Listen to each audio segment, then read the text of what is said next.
G'day. Well, we're back from our racing from the North Island last weekend. Great success. I'm sure you've seen our video on the weekend wrap up already. So we thought we'd do something a little bit different today.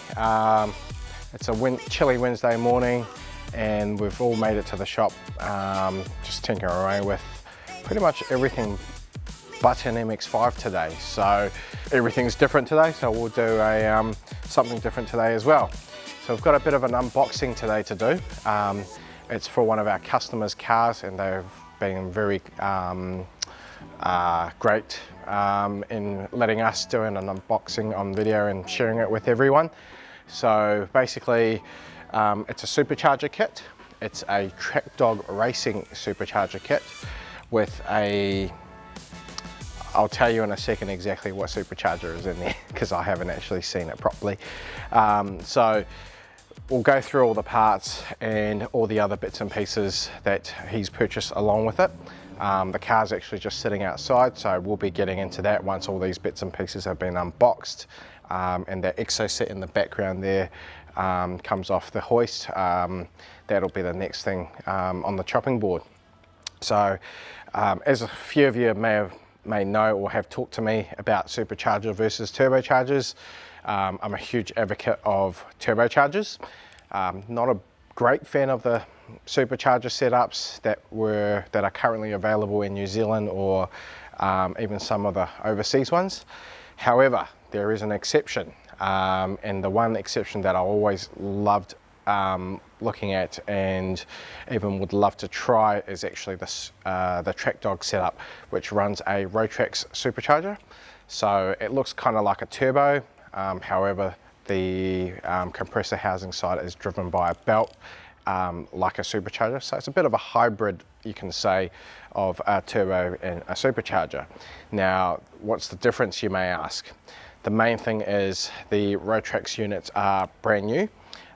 You can buy off-the-shelf parts for them to service them, or you can upgrade them, or you know, do other things, and they come with a warranty, so you know the part that you're buying is going to be good, it's going to work. You're not going to have sort of reliability issues as you run the unit over time, and they do respond quite well as well, so they're more of a progressive and linear sort of a power delivery versus, you know, the older traditional, say, Eaton M45 or even the SC 12 or 14 units that you find on the Toyotas. So and that's what the older or more commonly available sort of kits may be based off of. So let's get into it. As you can see, there's a couple of boxes and a chunky bash plate from Pro Shop Noble in the US. This looks like a really cool kit. It bolts into your subframe, so as you can see there's mounting points there. I know there will be mounting points behind here. I even bought a sharper craft knife today, so we can get this done efficiently, eh? Oh. So all CNC cut out or water jet cut out, powder coated, so durability and longevity. Comes with a fastening kit, a couple of spacers, and even a hole.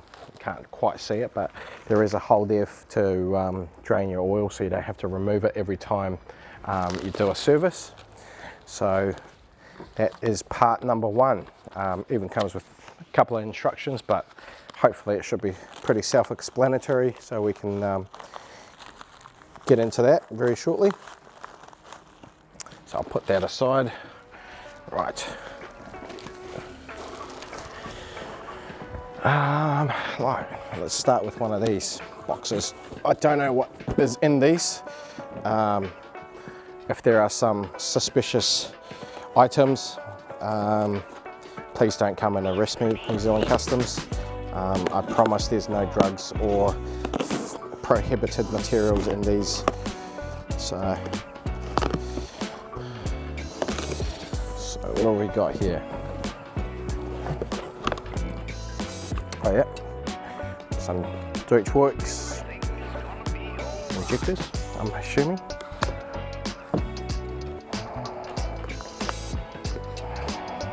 Oop. Yes, set of injectors. Jesus. Oop.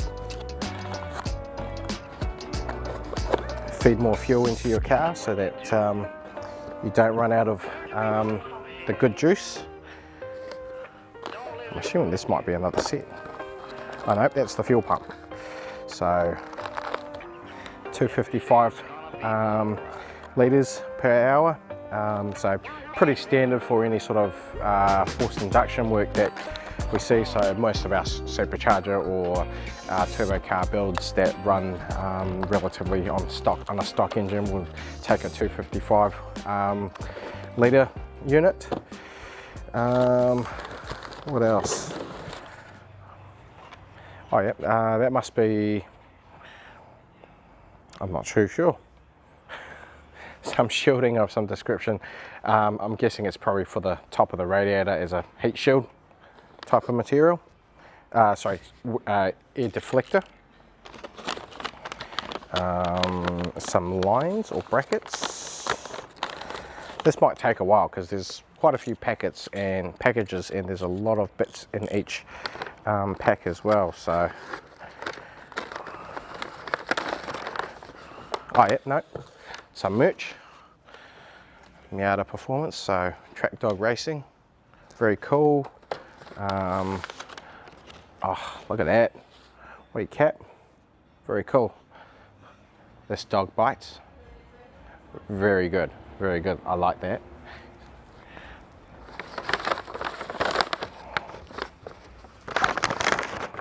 These two, right, what else have we got here?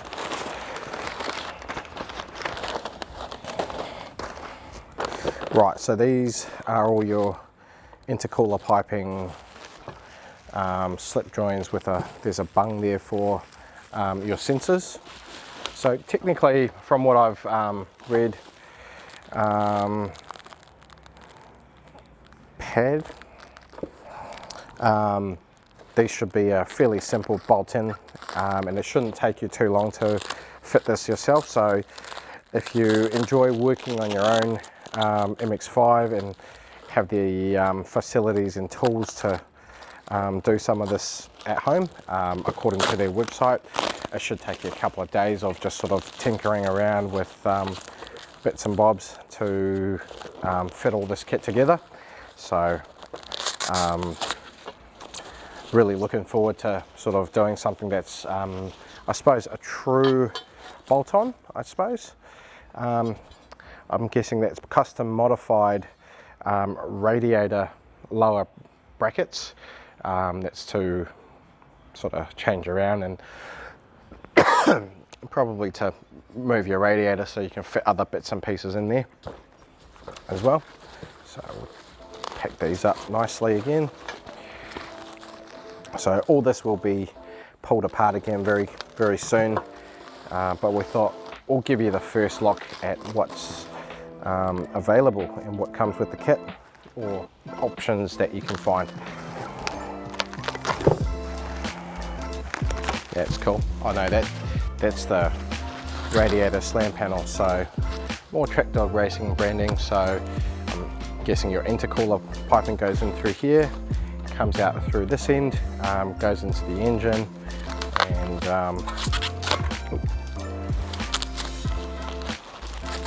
it'll also keep the shielding deflected. Will keep the air going through your radiator as well. That's quite a cool piece. Lots of thought. Wrinkle powder coating, just to give it that nice finish as well. So I'll put that aside separately. Cool. What else is there? More plates. So I need a bigger table for this sort of work. Oh yeah, so more shrouding and bits and bobs if you bring the camera around. Some air guides. I'd say some of these go around your radiators. odd shapes, more odd shapes, maybe another piece that goes underneath. So there might be a few pieces that go and help guide the air through your radiator. So there's a couple of pieces of these. That's quite cool. They've really thought about it and given you all the bits and pieces for this jigsaw puzzle or Lego set to not only just work and make more power, but they've thought about things like the efficiency. You know, you need to force the air through the radiator and make it work more efficiently, or through the intercooler and stuff. I'm assuming there's an intercooler in here somewhere as well, but I could be wrong, but we'll get there. So we'll chuck these back and we can move on to the next box.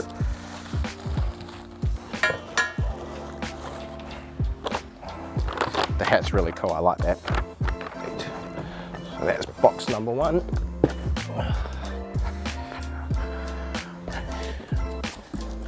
Here's box number two. Right, maybe I'll do it the other way around and put a box here. So, instruction manual. As you can see, that is very, very thick.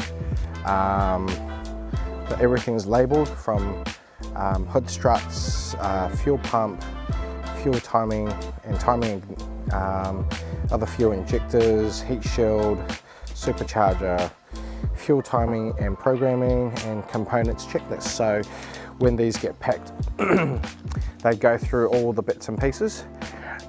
Everything gets checked off before it's packed and shipped, and then the person that checked it and packed it puts their name to it so that they can make sure that everything's there.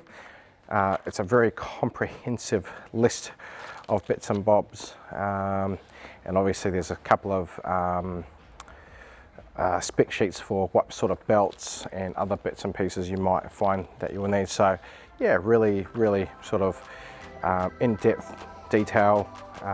Tells you where everything is. Colourful photos. We like colourful photos because it makes things just that little bit easier. Looking forward to doing some light reading at some stage. All right, everything's packed so well.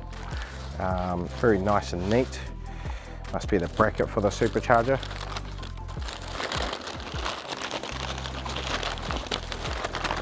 Ooh, that's cool. That's we CNC machine piece that'll mount and hold the supercharger to the engine and keep everything in place. Nice and thick. Attention to detail, I'd say everything. Oh, tensioner,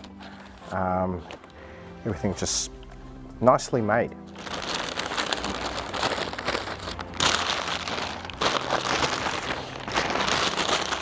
How's your arm?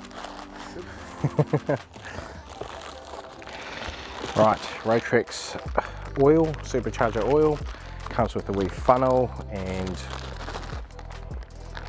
a squirty thingy to, I suppose, check or suck up more oil or whatnot. So that's pretty cool. So literally almost everything you need, eh? Apart from the spanners and the socket set to sort of put it all together. Fluid damper, oh that's cool. So these, if I can open it,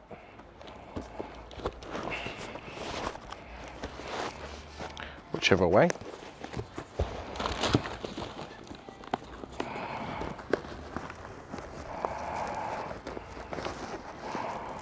I'll have to be this way.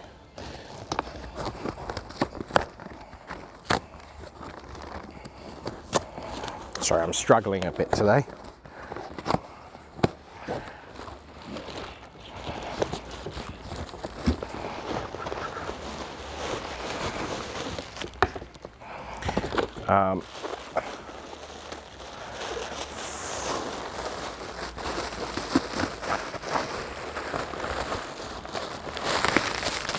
Right, so these are fluid dampers. You may be more familiar with the ATI super damper brand. So basically this replaces your harmonic pulley at the front of the engine, and what they're designed to do is basically just take out any of the harmonics or imbalances or vibrations that come through the crank from the 4-stroke and 4-piston engines that create over time. Why do we need it? Well, mainly it's just not just to make it smooth, but it actually helps save engines on higher RPM or high load engines, such as turbo or supercharger engines.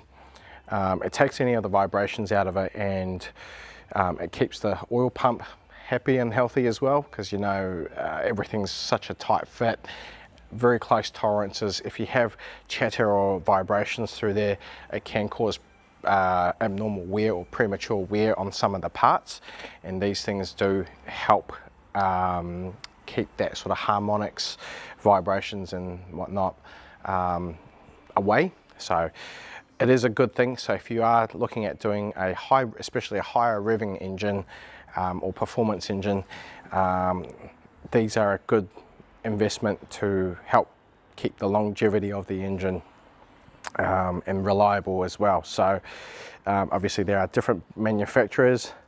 Fluid damper and ATI are two of the most more common sort of ones that you see out there.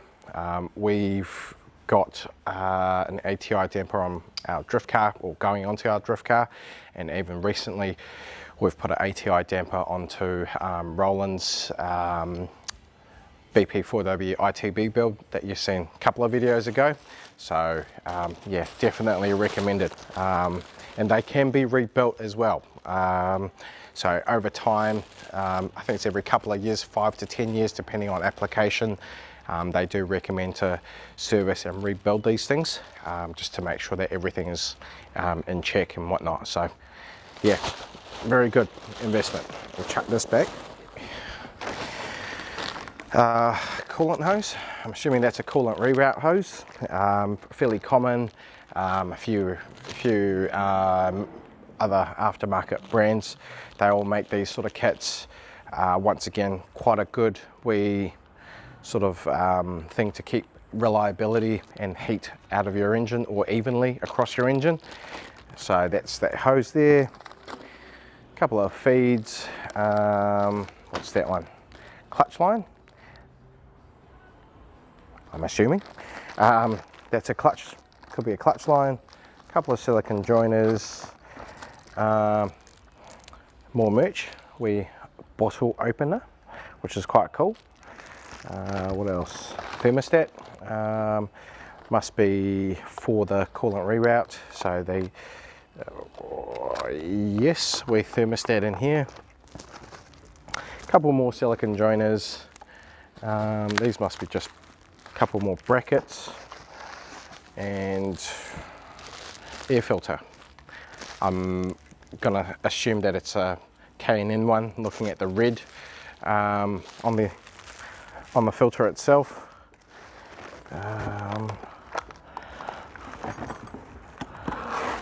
Yep, so that's pretty much that box. Oh, and a idler bearing, and a couple of hose clamps and stuff to make sure your bits and pieces don't fly off or stays secure.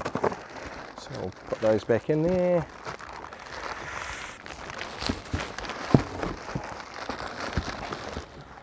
As you can see, my packing skills are not as good as the guy that originally packed this, so some of the stuff won't get packed in as good, but then again, it's not going to travel across the world. It's literally going a couple meters behind me.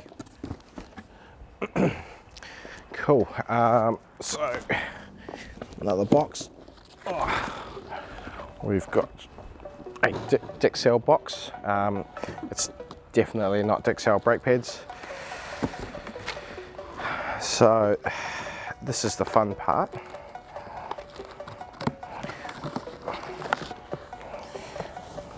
Bretrix supercharger unit. Right, we'll get to that later. What else have we got? Short boss kit for steering wheel. So there's a Sparco steering wheel sitting somewhere over there. So straight out of Japan, a couple of wires and stuff to delete the to turn off the airbag lights and stuff. But because this car's going through for cert at the end of all of this, all the airbag units, the lights, the sensors, the seat belts, all that sort of stuff has to be removed for cert and turned into a car that has no seat belts or anything like that at all. Sorry, no airbags. So everything must be removed for certification, and as I mentioned, the seat belts need to be changed as well. Not many people realize this, but your seat belts must be changed to like an NA type, which is an inertia type. So you tug on it, it will basically lock, rather than having any pre-tensioners or anything like that as your seat belt, sorry, your SRS system's disabled. So what else have we got here?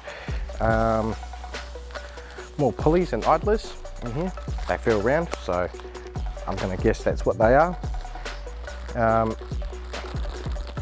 Teen and racing beat. Not sure what that is. There's a couple of different things. These might have been from when we had the car in earlier on. I know, lower control arm brace, teen instruction manuals in a wiring loom. It must be, oh yeah, O2 sensor. So some of this is from work that we've done for the customer before. So last year we chucked a full racing beat exhaust system from headers all the way to the back muffler, and some of that was, these are the instructions for those. And then that was quite cool because Racing Beat actually gave you an extension loom for your O2 sensor, which got moved further back down into the mid pipe. So that's just bits and pieces from that. New set of plugs, bit of sealant, couple of hose clamps, grommets, and bits and bobs in there. So that must be for your coolant reroute, etc. And what's this at the bottom? Right, look at that flywheel, chromoly, light-tinned chromoly flywheel, with different bolts to bolt your cover on. I'm sorry, but I am not 100% sure on the brand, but I might ask the owner and see what he can tell me. But that feels pretty light, and obviously a lightened flywheel will increase the response from the engine, so it'll rev up a bit freer, rev a bit faster, and obviously less spinning mass is always good because it takes less to spin it up. So that's cool. So we might have a clutch kit to go with that as well. Oh, right, so I just think it's actually a Super Miata coolant reroute kit. So that must be in one of the boxes. I'm assuming it's probably that one over there that's got this. Now, the star of the show, the Roadster supercharger kit. So this is what it looks like. Basically, looks like a turbo front housing. If I can gracefully pull that off. And I don't know if I'll be able to spin this by hand, but probably not. Oh, yep, there we go. So that's spinning with that pulley through here. So you bolt your pulley up to this, you mount this to that bracket that we looked at before, oil in and out somewhere, onto an oil cooler. So, and it tells you that side down, which is good. So I'm assuming it sits like that. So on an engine, this will be facing the front of the car. So normally your turbo will sit that way, exhaust goes out the back. On these units, it sits the other way. It's driven off your crank pulley, the belt, and then air gets sucked in this side, out of this end, and then that creates boost pressure. So as you can see, they're quite a compact unit, and they're, like I said, they're brand new. You can buy parts, you can change the different pulley sizes. You can also change the front compressor housing and all of that sort of stuff, so that these are quite a customizable unit.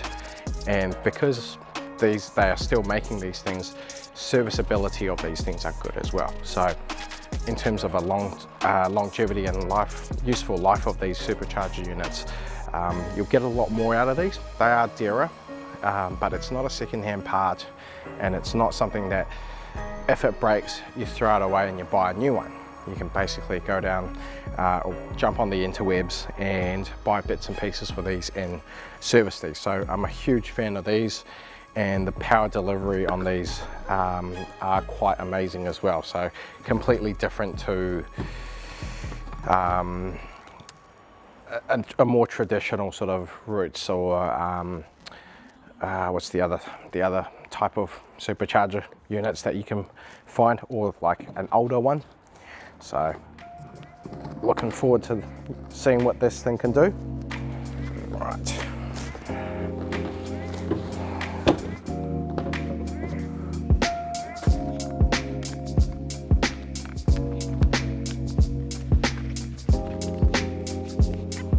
So that's the wee intercooler setup. As you can see, it's not a very big unit.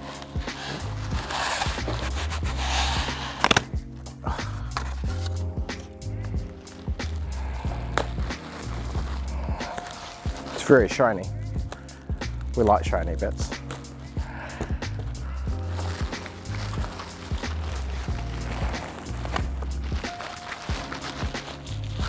Very cool. So intercooler to cool off the intake air charge, very well built. Brackets and whatnot already built in, so that you can bolt it straight up with the brackets that they've sort of supplied.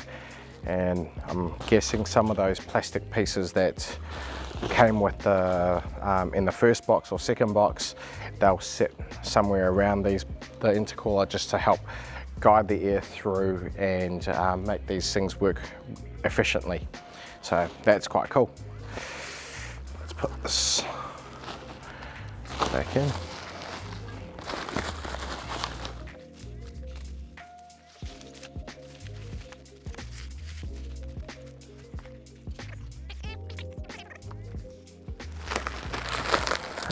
This is actually a couple of boxes wrapped into one.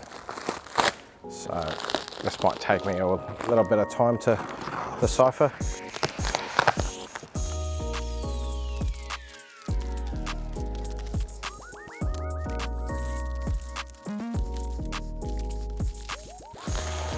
Right, so it literally is one package that's been pieced together by many different boxes.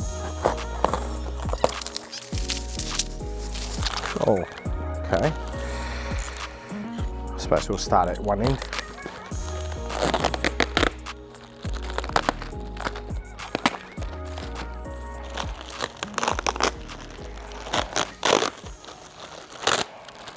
More hoses. This looks like a Super Miata coolant reroute kit as well, or part of that kit, with the orange hoses. Very sort of famous for using the bright orange colors that they sort of use. That's that one. So this hose here, this must be like a blow-off valve sort of setup, or a bypass valve. So that's that other one. Intake pipe, other bits and pieces shoved in there. So bypass wee blow-off valve. So I should make all the spoolie boy noises and all the dorts. Oh, sorry, not the dorts, but you know, whatever noises that superchargers make. What's this? Filter. filter for the Roadster supercharger.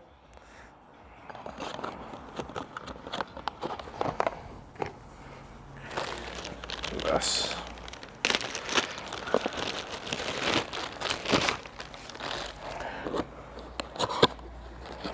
Oh yes, Super Miata coolant reroute kit. Now we've fitted one of these before for a customer. They're a very well engineered and nice looking kit, anodized, CNC'd, very well thought out. Not a lot of room to work with, but it works and they work quite well. So that's that piece, and a couple of other different fittings, blanking plates, another blanking plate. So Super Miata kit. If you're thinking about doing a coolant reroute on your MX-5, these guys, the Flying Miata kits, and there was one more I can't quite remember off the top of my head now. They do some really good bits and bobs with these. Now, I'm pretty sure Flying Miata's recently just updated their coolant reroute kit as well. So, a couple of options for everyone to sort of consider. Right, we're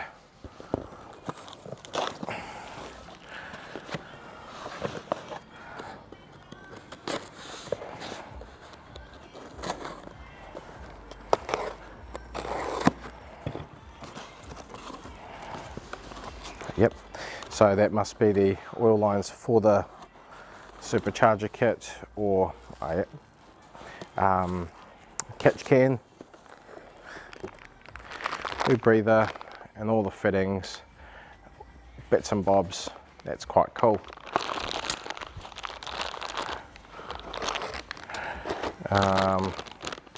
Right hand drive washer mounts, mounts to washer bottle, so this must bolt this to there, and that goes on to the side of your washer bottle, I can only assume. So very well thought out kit. Everything all down to the bracketry, nuts and bolts, bits and bobs. Everything's been thought of and packaged together.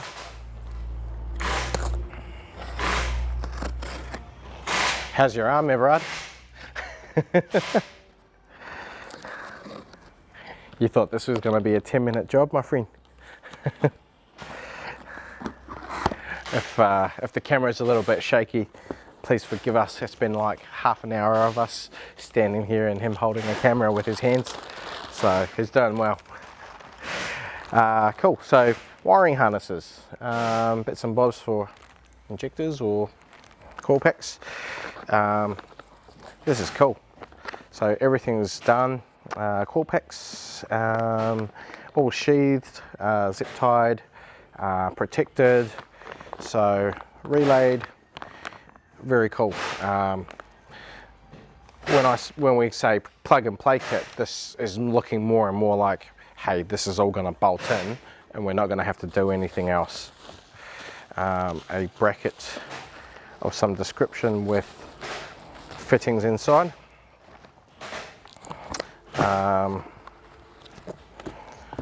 Some leads, funny looking leads, but I'm sure we're about to find out why that is very soon.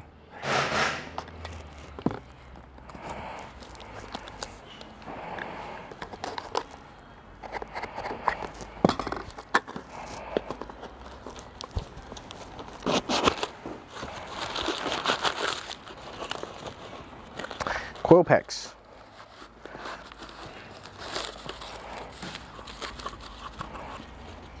Amp EFI, so aftermarket coil packs, individual. These will probably bolt very close to or on top, if not on top of the engine, so then that goes in there.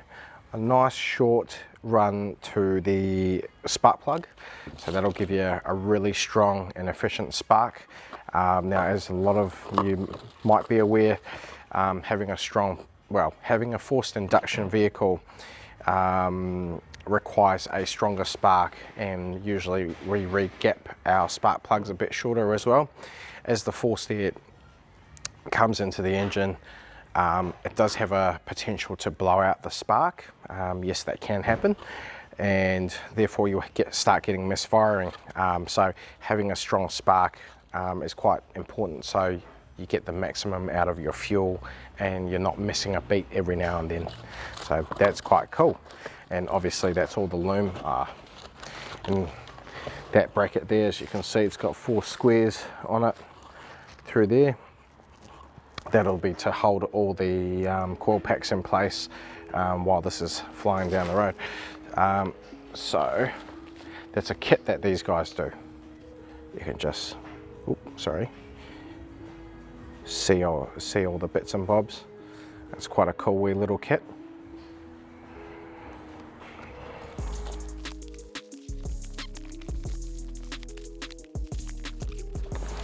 So Roadster's oil cooler. So I'd say this will be pretty self-explanatory. R4.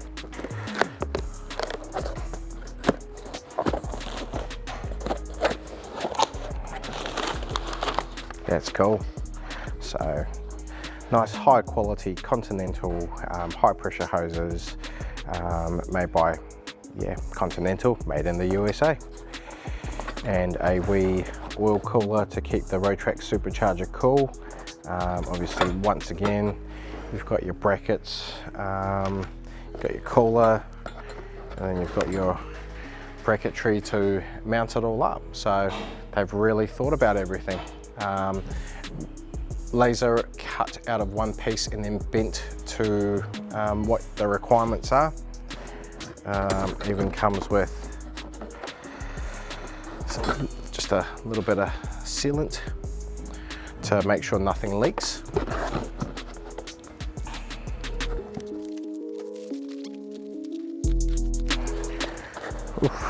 More brackets, lines, all your fittings,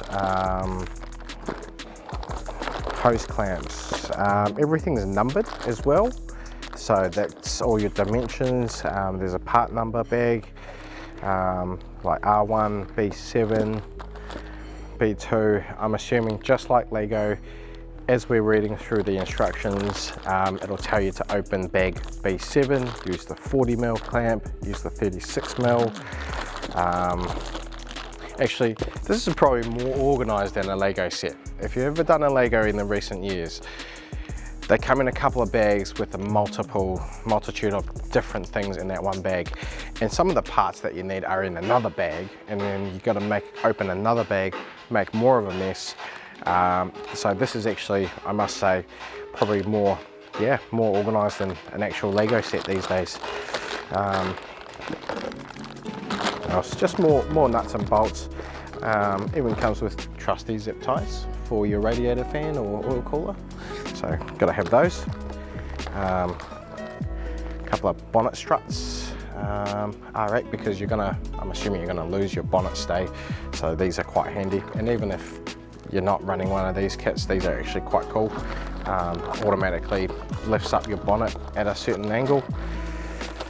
I run them in my drift car as well, just because we're always sort of checking fluids or oil, or making sure nothing's about to fall off or catch on fire.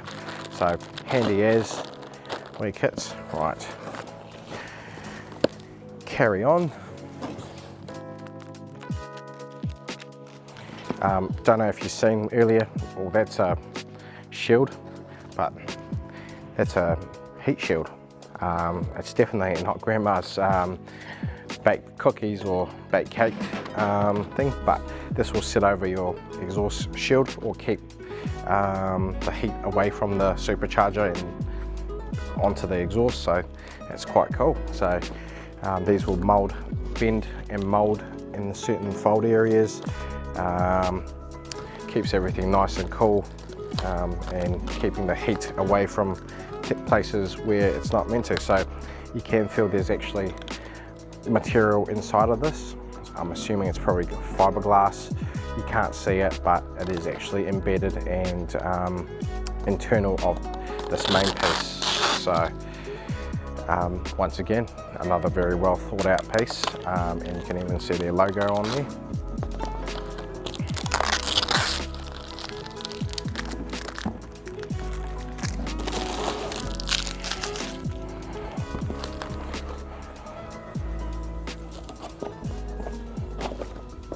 Right, we are down to the very last box. Oh no, there's 2 more boxes over there.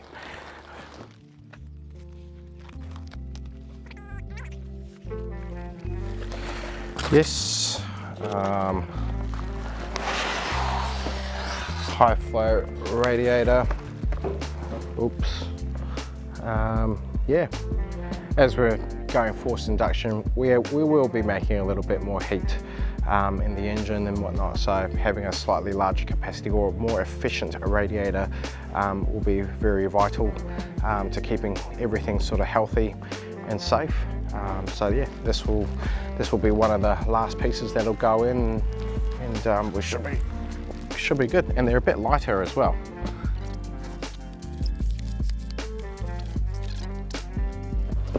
Accessories, steering wheel. So not only is it getting a Roadster kit, it is also getting a lovely Sparco steering wheel as well. Nice and lightweight, very comfortable, slightly smaller. I think this looks like about a 330mm, which is a nice size to sort of have around and turn the wheels. Wee horn, couple extra stickers. Oh, the blue one looks very cool, shiny. So that's that one there. And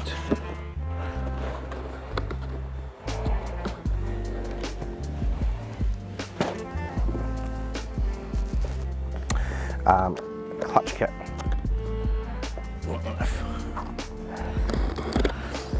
So because we're sending more power and a lot more torque from down load through the drivetrain, a clutch upgrade is always a good thing to have. So nicely packed clutch wheel. So the flywheel must be from these guys as well, and release bearing, tool. There might be a small pilot bearing in there. Now, I can't quite see what sort of disc this has got, but we might just quickly have a look and see if it's a organic type disc or, yep, so it is a organic type disc. So what you'll find on a normal sort of a daily driven car, not too grabby, but with a heavier cover it should hold a lot more torque and load, but at the same time it won't be a nuisance to drive. So you won't try and take off the light from the lights, like jerking the car, like, you know, it's not your first day. So yeah, these are quite good. Exceedy obviously do a heavy duty, very similar to this, so a heavy cover with an organic disc, so you can still daily drive it and you know, be sort of normal, be able to live with it with a normal as a normal car. Now this is something that we've come across a few times. A lot of these new discs come with stickers on them, FW side, so that means flywheel side, and usually on the other side it says gearbox side or something. Basically these can only really go in one way. We have found in a few cases where this has been facing the flywheel, jams up, it can cause damage to your clutch disc. The other symptoms are things like your clutch won't disengage or you can't get it into gears. This is a good thing, well, not the place to start with, but this is a very likely cause, and like I said, we have seen it in a few situations where somebody's put their install their own clutch kit, put this on the wrong way, bolted everything up, and then can't select gears, doesn't do anything, and there's a big graunching noise every time they put their foot on the clutch. It's probably these rivets hitting your flywheel bolts. So anytime you do go and install a clutch kit, just make sure that you get these the right way. Like I said, most of them will have something marked on each side to tell you which way to fit this disc, so very important.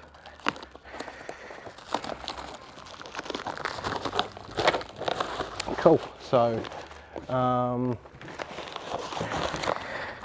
that brings us to the end of this unboxing session. I'm very thirsty, and I'm sure Everard is really wanting to put the camera down right about now because his arms are, you know, getting a bit sore and shaky. So thank you for watching. If you have any questions in regards to this kit, we don't know everything or how everything goes, but over the next week or so, as we start assembling this kit, we will be able to hopefully give you guys a little bit of advice in terms of how hard or how easy, or if there was anything that we had to custom make or whatnot. I'm not really expecting anything too major to be done. You know, just the usual sort of stuff, like we will have to probably put a fuel pump relay, so we run a separate relay and power source for the fuel pump every time we upgrade the fuel pump, because that draws quite a lot of current, so it takes the electrical load off your 30 or 25-year-old wiring loom. It's a good upgrade to do. Yeah, so hopefully we have this assembled in the next week. The car has just come back from Simon at SureFab after a bit of fab work done on the roll cage. He's put a half cage in it and a really cool bolt-in side intrusion, and also a bolt-in over the head sort of a bar. So when we get a chance later on in the week, we'll make a quick video and show you the car that all this is going into, and the whole package as it comes together. So we'll keep that updated. What else? I think that's about it. So once again, thank you for watching. I hope you enjoyed this, and hopefully, you know, you might be considering, hey, this might be a cool kit to put on your MX-5, or if you still don't like supercharger concepts and you want more turbo, or the ability to put a switch in and go high-low boost and things, then you know, a turbocharger kit will be pretty cool. And we'll do a couple more on those as well, and show you guys what we do with the turbo cars in the workshop. So see you next time.